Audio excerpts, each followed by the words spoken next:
Salut tout le monde, ici Roman. J'espère que ça va bien à la maison. Vous êtes en forme par la grâce de Dieu. Moi aussi, je suis en forme. Alors, c'est notre rendez-vous hebdomadaire. Je suis là pour vous présenter la 28e vidéo. Comme j'avais dit la semaine passée, ça achève. Là, il reste peut-être 3, 4, 5 et puis 3, 4, 5 autres vidéos et puis ce sera terminé pour cette étude sur la restitution de notre héritage. Alors, aujourd'hui, je m'en vais vous présenter la 28e. J'espère que vous êtes bien à la maison, disposés, disponibles à regarder cette nouvelle vidéo. Alors, je vous remercie en tout temps. Je dois le faire, hein, le fait de prendre le temps de partager les vidéos avec d'autres personnes. Parce que la parole de Dieu, chers amis, c'est le temps de la partager. Parce que on ne sait pas comment sera demain. Donc, c'est aujourd'hui, le jour du salut. C'est maintenant le temps favorable de partager tout ce qu'on a sur la main en lien avec la parole de Dieu. Alors, merci. On y va pour cette vidéo-là. Alors, je vous souhaite un bon visionnement. Les productions Le Bouclier présentent Rééducation. Rééducation est une émission qui se veut spirituelle, sociale et musicale. C'est un espace où certains concepts depuis longtemps établis seront remis en question. C'est un espace où la parole de Dieu a la priorité absolue sur les traditions, les interprétations et l'incrédulité. Merci pour vos prières sincères. Nous vous aimons, mais Dieu vous aime encore plus. Maranatha, Maranatha.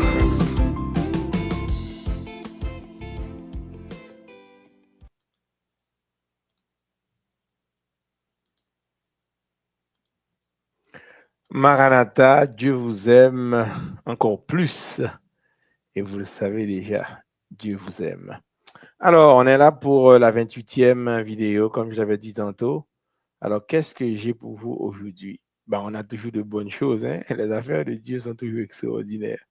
Alors, on va voir qu'est-ce qu'on a pour vous aujourd'hui.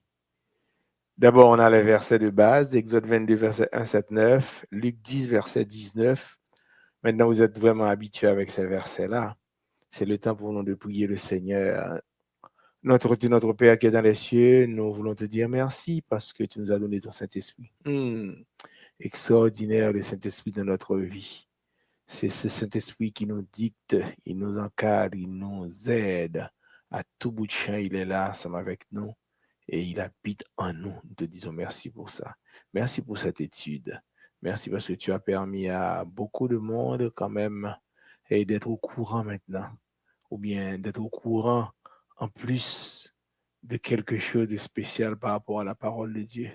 Nous te disons merci. Merci d'être avec nous. Merci d'être autour de nous.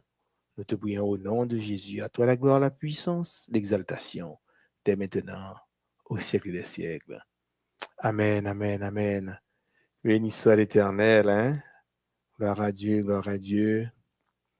Alors, quelques rappels et mises en contexte, ça c'est par rapport à la dernière vidéo, soit la 27e. Vous vous souvenez de quoi on a parlé, hein?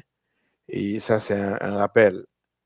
Dans un premier temps, ce rappel nous dit la chose suivante. Contrairement à ce que certains prédicateurs, pasteurs, apôtres ou docteurs en théologie pourraient penser, eh bien, certaines promesses de Jésus, c'est pour maintenant. Nous venons de discuter ça, hein. Faut que ça soit clair dans la tête de chacun de nous que il y a des promesses sous la terre, il n'y a pas qu'à le faire dans le ciel là. Exemple, la promesse qui a lien avec la guérison de toutes sortes de maladies. Eh bien, c'est pas une promesse céleste. Parce que dans le ciel, il n'y aura pas de maladie.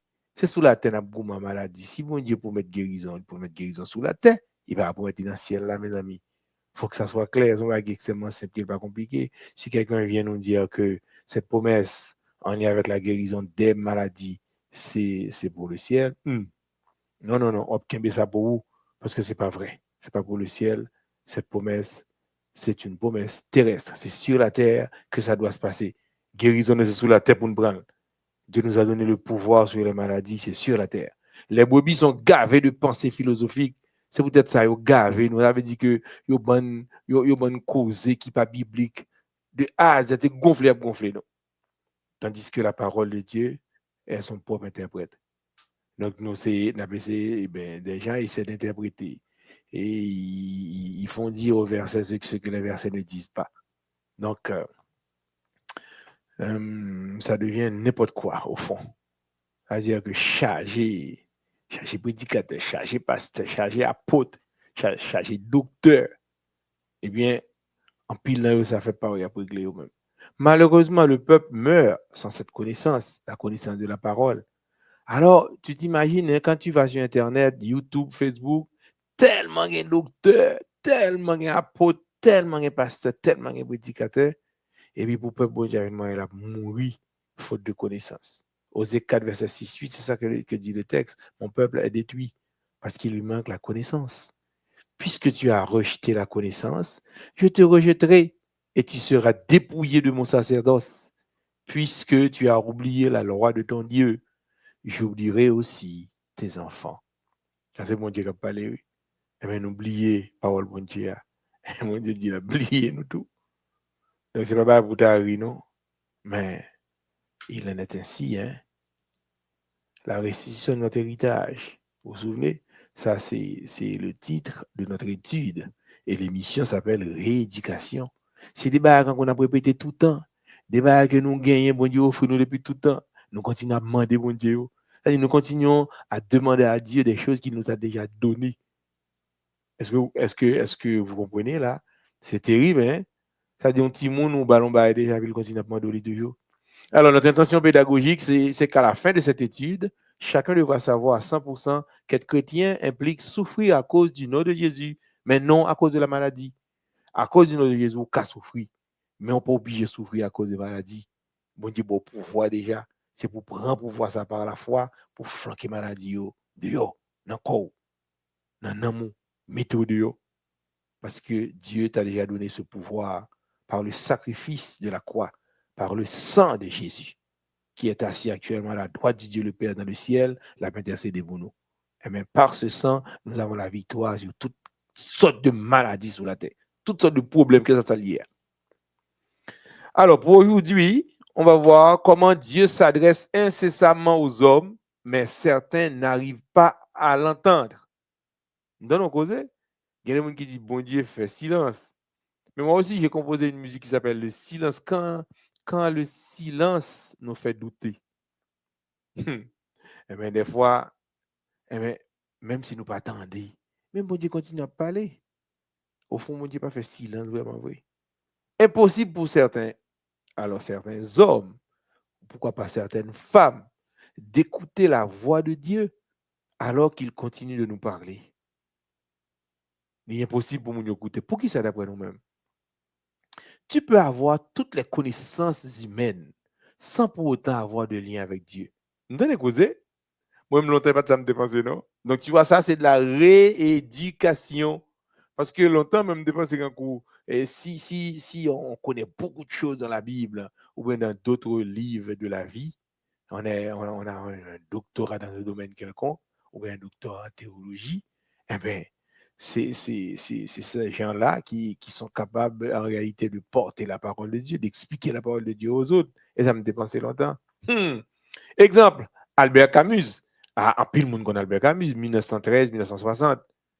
C'est philosophe et écrivain français. Lui, il était associé à l'absurde. Et l'absurde, c'est quoi au fond? L'absurde, en philosophie, l'absurde, ça exprime le sentiment que le monde et la vie et l'existence n'ont pas de sens. Ça fait rire. Donc, le gars, dans toute sa sphère de réflexion, il arrive à dégoter cette affaire-là que le monde, la vie, l'existence, ces affaires-là n'ont pas de sens. Alors, donc, ils font toute une doctrine avec ça.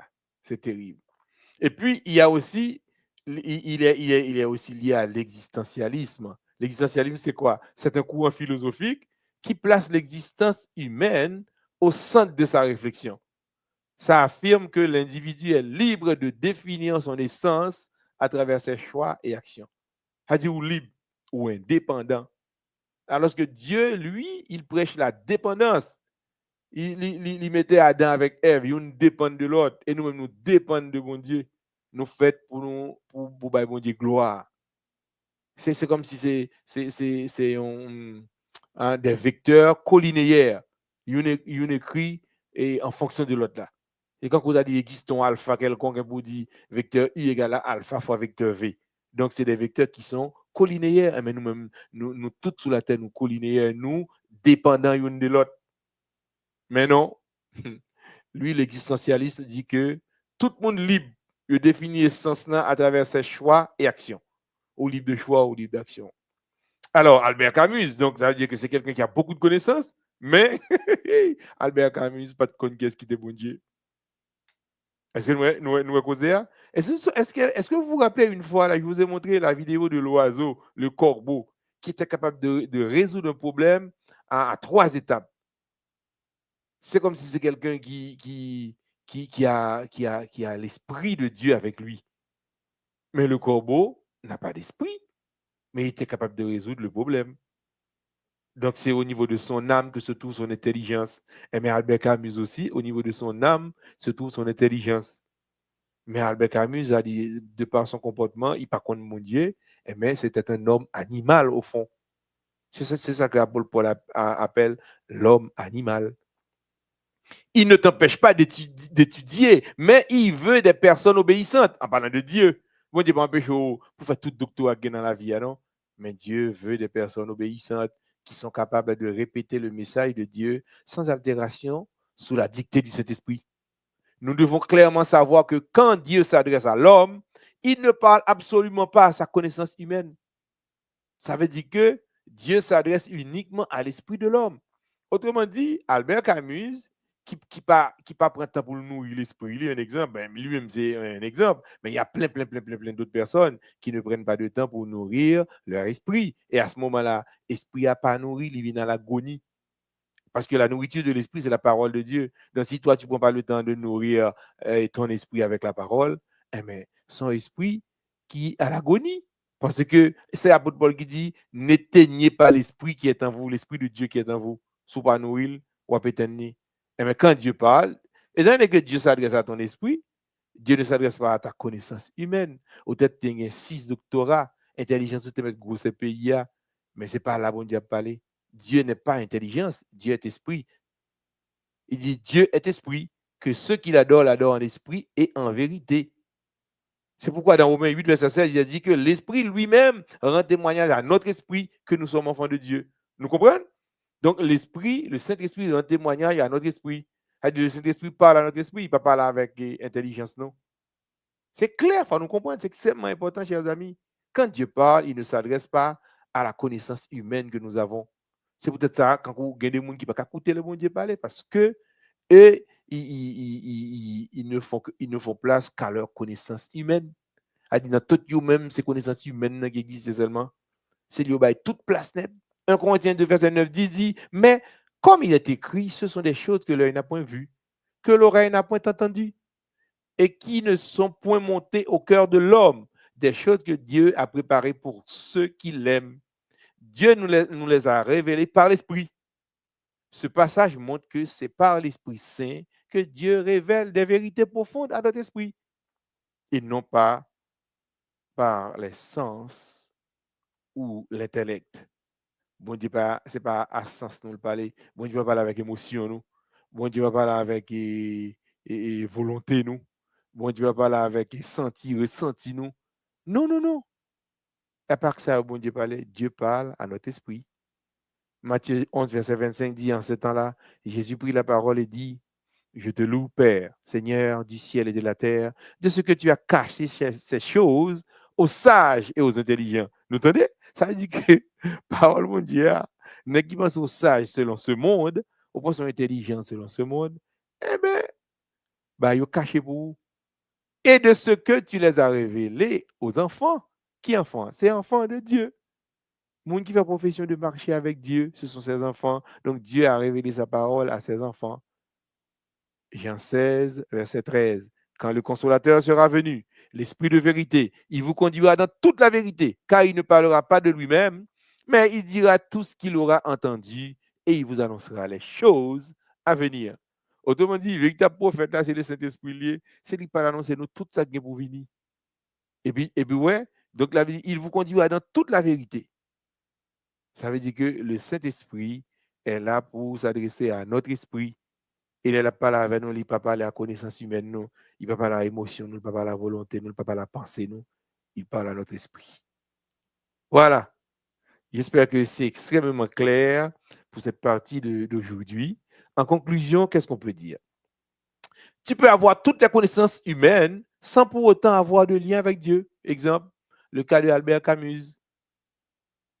Alors, deuxième chose, c'est que Dieu ne t'empêche pas d'étudier, mais il veut des personnes obéissantes qui sont capables de répéter son message sans altération et sous la dictée du Saint-Esprit. Nous comprenons? Ça veut dire que moi et ma mère, nous n'avons pas un message particulier à apporter dans le sens que c'est nous-mêmes qui faisons, nous faisons recherche, nous n'apportons des messages à aller comme si c'est nous-mêmes qui connaissons. Non, non, non. Ce que nous savons vient exactement de Dieu. Autrement dit, Dieu veut des enfants obéissants. C'est des enfants qui sont capables d'apporter le message sans altération. C'est-à-dire que ça va doit changer. Les bons du bon message, ça, c'est pas propre interprétation pour faire. Tu dois apporter le message comme il est, sans aucune interprétation humaine. Donc, cela doit se faire sous la dictée du Saint-Esprit. Nous devons clairement savoir que quand Dieu s'adresse à l'homme, il ne parle absolument pas à sa connaissance humaine. Dieu s'adresse uniquement à l'esprit de l'homme. Est-ce que vous comprenez? Il faut que ça soit clair dans la tête de chacun de nous. Moi-même, je clair dans la tête moi-même. D'amen, clair dans la tête. Tout ce que bon Dieu pas adressé à la connaissance humaine que le monde a possédé. Ça veut dire que ça veut dire que peut-être tu as 50, 60 doctorats. Eh bien, Dieu s'adresse toujours à ton esprit. Donc, ce n'est pas toute connaissance ou gagnant qui fait qu'on connaît mon Dieu pour ça. Non, rien à voir. 1 Corinthiens 2, verset 10, ce passage montre que ça nous montre que c'est par l'Esprit Saint que Dieu révèle des vérités profondes à notre esprit et non pas à nos sens ni à notre intellect. Est-ce que vous comprenez? Donc, j'espère que c'est clair pour chacun de vous. Moi, en tout cas, moi-même, c'est clair pour moi. OK? Donc, le rendez-vous, c'est pour la semaine prochaine pour une nouvelle vidéo.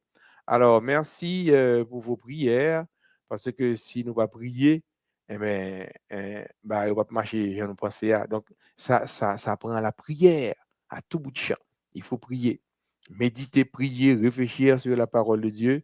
Et puis, pendant la prière, nous prions pour moi et tout. Donc, le rendez-vous, c'est pour la semaine prochaine pour une nouvelle vidéo. D'ici là, alors, merci de prendre le temps de bien regarder cette vidéo-là et puis de la partager avec d'autres personnes disséminées un peu partout à travers la terre entière. Alors, que Dieu vous bénisse. Maranatha.